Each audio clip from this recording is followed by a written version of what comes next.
अस्सलाम वालेकुम एवरीवन, क्या हाल चाल आप सबका। आई होप आप और आपके बर्ड्स बिल्कुल ठीक ठाक होंगे। उस्मान आपकी खिदमत में हाजिर है with another topic another video.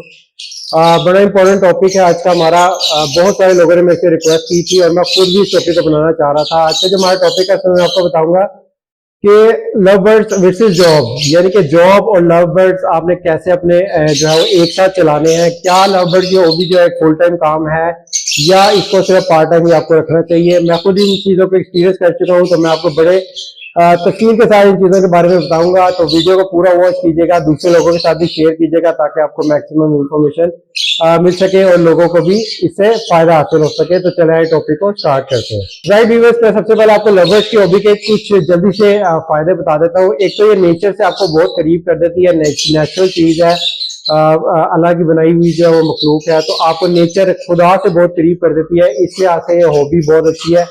इसके अलावा होम बेस्ड है, आप घर में रह के भी आप अर्निंग कर सकते हैं, घर में रहते हुए आप काम कर सकते हैं, आपको बाहर जाने की जरूरत नहीं है। और नंबर 3 पे अर्निंग भी इसकी अच्छी है, यानी कि कोई चीप अर्निंग नहीं है, कोई ऐसी चीज नहीं है कि इसमें मेहनत बहुत ज्यादा है और अर्निंग बहुत कम है। इसमें जितना आपको प्रॉफिट मिलता है, जितनी आपको आउटकम मिलेगी, वो आपके लिए आपके एक जो एवरेज घराना है उसका मंथली इनकम चलाने के लिए इनफ होती है। तो ये कुछ प्रोज है इस हॉबीज के। इसके अलावा जो जॉब है आपकी, जो परमानेंट जॉब होती है, वो उसके भी मैं आपको कुछ प्रोज बता देता हूँ। उसका सबसे बड़ा फायदा ये है कि वो एक सेट इनकम है, यानी कि आपको पता होता है कि आपको महीने के एंड पे आपको ये इनकम आनी ही आनी है। उससे आपके जो है आप ऑलरेडी मेंटली जो है रेडी होते हैं उसको स्पेंड करने के लिए। जो भी आपके एक्सपेंसेस होते हैं वो मीट हो जाते हैं। लेकिन जॉब से तो है वो आप एक अच्छी लिविंग कर सकते हैं, लेकिन आप कोई चीज बिल्ड नहीं कर सकते, कोई चीज बना नहीं सकते। आजकल के दौर में थोड़ा सा मुश्किल है, अनलेस कि आपकी बहुत ही कोई अच्छी जॉब हो जिसमें आपकी इनकम बहुत ज्यादा हो, तो आप उसको यूटिलाइज कर सकते हैं, उससे कोई चीजें बना सकते हैं। अदरवाइज आपका मंथली जो एक्सपेंडिचर है, जो मंथली आपके एक्सपेंसिस है, सिर्फ वही आपकी एक जॉब से पूरे हो सकते हैं। राइट व्यूअर्स, ये वीडियो जो है उन लोगों के लिए नहीं है जिनका कोई बड़ा बिजनेस है, वो ऑलरेडी सक्सेसफुली बिजनेस को रन कर रहे हैं, या जिनका बैंक बैलेंस इतना है कि उन्हें किसी किस्म का फिक्र फाका, किसी किस्म की टेंशन नहीं है। वो जो चाहे इस हॉबी में कर सकते हैं, जितनी मर्जी चाहे इन्वेस्टमेंट कर सकते हैं, उनको उससे इतना इफेक्ट नहीं होगा।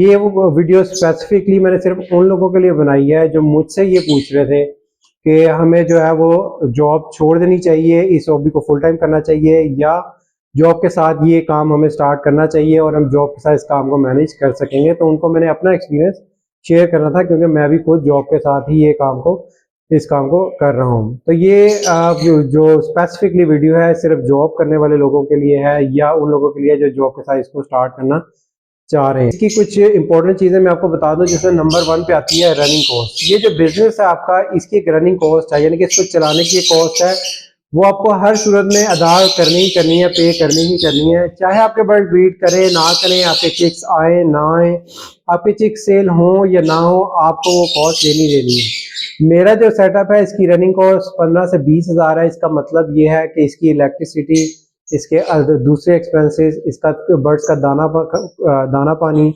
इनका सॉफ्ट फूड, मेडिसिन, सारी चीज़ें मिला के इसकी जो रनिंग कॉस्ट है वो 15 से 20 हज़ार रुपये बनती है। मेरे पास 50 से 60 पेयर इस वक्त लगे हुए हैं। तो आपके भी जाहिर सी बात है, जो भी इस काम को स्टार्ट करेगा या जिन लोगों ने किया हुआ है, उनकी एक रनिंग कॉस्ट होगी, आप उसके मुताबिक अपनी निकाल सकते हैं। तकरीबन ऑन एवरेज 500 रुपये आजकल के दौर के मुताबिक, क्योंकि महंगाई को देखते हुए 500 से 600 रुपये एक पेयर की कॉस्ट आती है महीने की, जिसके अंदर उसका दाना पानी, उसकी मेडिसिन, आपकी इलेक्ट्रिसिटी, आपके शेड की रनिंग कॉस्ट शामिल होती है। तो जितने आपके पास पेयर हैं उस हिसाब से जो आप उसको मल्टीप्लाई कर सकते हैं। अगर पेयर आपके पास ज़्यादा है तो कॉस्ट थोड़ी सी कम हो जाती है, क्योंकि उसके अंदर ज़्यादा चीज़ें, आपके पास ज़्यादा पेयर्स होते हैं, तो दाने की कॉस्ट और इलेक्ट्रिसिटी की कॉस्ट जो है वो ज़्यादा पेयर्स के ऊपर डिवाइड होती है, तो उसके अंदर थोड़ी सी कम खर्च आता है आपके पास। तो running cost is very important. अब अगर रनिंग कॉस्ट में आप डिपेंड ही आपने बर्ड्स के ऊपर किया हुआ है कि आपके चिक सेल होंगे तभी जाके आपकी रनिंग कॉस्ट चलेगी या रनिंग कॉस्ट पूरी होगी, तो फिर आप जो है वो सही ट्रैक पर नहीं है। क्योंकि इन केस अगर आपके बर्ड सेल नहीं होते, ब्रीड नहीं आती, तो आप रनिंग कॉस्ट कैसे अपनी निकालेंगे, ये एक इशू है। इसके लिए जॉब का होना जरूरी है, ये काम आपका पार्ट टाइम होना चाहिए, ताकि अगर आपको रनिंग कॉस्ट अपनी जॉब से भी निकालनी पड़े तो आपके पास कोई और रास्ता हो जिससे आप वो निकाल सकें और अपने बर्ड्स की हॉबी को लेके साथ चल सकें। क्योंकि टाइम टू टाइम ऐसा होता रहता है कि समटाइम सीजन अच्छा नहीं लगता, समटाइम पेयर ब्रीड नहीं करते, समटाइम आप इन्वेस्ट कर देते हैं लेकिन आपकी इन्वेस्टमेंट नहीं निकलती। ये पार्ट ऑफ द हॉबी है, तो इस चीज को आपने कंसीडर करना है। और नंबर 2 पे जी इसके अंदर जो बहुत इंपॉर्टेंट फैक्टर है वो ये है, वो है आपकी लक, आपका नसीब, आपकी किस्मत, आप कुछ भी इसको कह लें, लेकिन ये इसके अंदर मोर देन 50% काउंट होता है। जो मेरे एक्सपीरियंस में मैंने देखा है, 3 से 4 साल मुझे हो चुके हैं हॉबी में, आपका नसीब इसमें बहुत इंपॉर्टेंट है। सम टाइम ऐसा होता है, मैं ऐसे पेयर भी लेके आया हूँ जिसने किसी और के पास नहीं ब्रीड की, आपके पास ब्रीड कर दी। इसका मतलब ये है कि आपकी किस्मत, आपका नसीब अच्छा था, वो आपके पास ब्रीड कर गया। इसमें आपकी एवरी का एनवायरनमेंट भी बहुत डिपेंड करता है, आप किस तरह का फूड देते हैं, किस तरह का सीड मिक्स देते हैं, कितनी एफर्ट अपनी अपनी एवरी में लगाते हैं। एफर्ट के अंदर आ जाता है पानी चेंज करना, सफाई करना, बर्ड्स को वैक्सीन देना, उनके ऊपर स्प्रे करना, एक एक बर्ड को चेक करना, उनको ऑब्जर्व करना, इन सारी चीज़ों में टाइम रिक्वायर्ड होता है। तो जो लोग इसमें ज़्यादा पैसे कमा रहे हैं उन्होंने बहुत टाइम इसके ऊपर स्पेंड किया। मैंने खुद पर्सनली 2-2 3-3 घंटे बर्ड्स को बैठ के जब ऑब्जर्व किया है, मैंने ये चीज़ें सीखी हैं, अपने एक्सपीरियंस को मैंने फिर इम्प्लीमेंट किया, उसके बाद जाके हमने इसमें पैसे कमाए हैं। तो अगर आपका किस्मत, आपकी नसीब अच्छी नहीं चल रहा, आपके साथ नहीं है, तो हो सकता है कि आप इससे अर्निंग ना करें। उस सूरत हाल में आपके पास एक बैकअप प्लान होना चाहिए जो कि आपकी जॉब ही है। तो अगर आप एक ऑलरेडी सेट जॉब कर रहे हैं तो आप इसको हमेशा पार्ट टाइम लेके चलें। मैं आपको कभी भी रिकमेंड नहीं करूंगा कि आप फुल टाइम करें।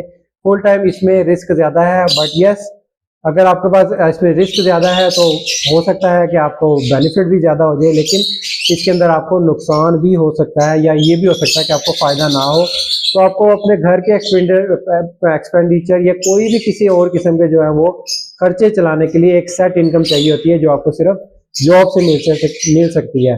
ये जो बिजनेस है ये कोई सेट इनकम वाला बिजनेस नहीं है, इसमें टाइम आगे पीछे हो सकता है, इनकम आपकी जो आमदनी आ रही है वो आगे पीछे हो सकती है, तो आपके पास एक सेट इनकम होना जरूरी है। तीसरे नंबर पे जी इसमें बड़े इंपॉर्टेंट फैक्टर जो है वो है मेंटल, आपकी सेटिस्फैक्शन।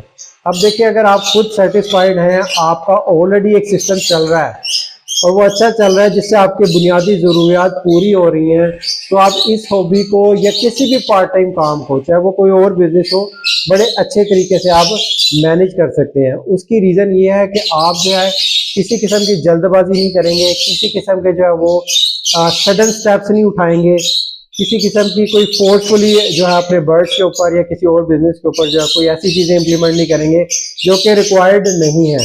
फॉर एग्जाम्पल, आपका एक पेयर आप लेके आए, वो ब्रीड नहीं कर रहा, ठीक है, तो आप डिफरेंट किस्म की चीज़ें उसके साथ एक्सपीरियंस करते हैं।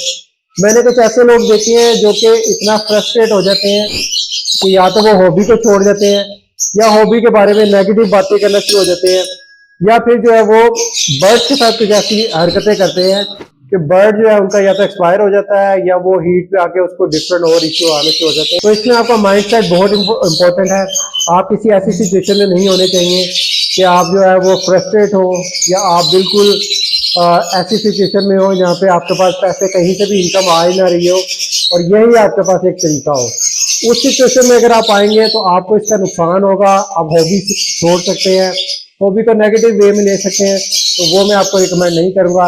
इसलिए बहुत जरूरी है कि आप अपनी एक जॉब करें, आपके पास एक सेट इनकम हो और आप इसको पार्ट टाइम आहिस्ता आहिस्ता जो है वो इंक्रीज करें।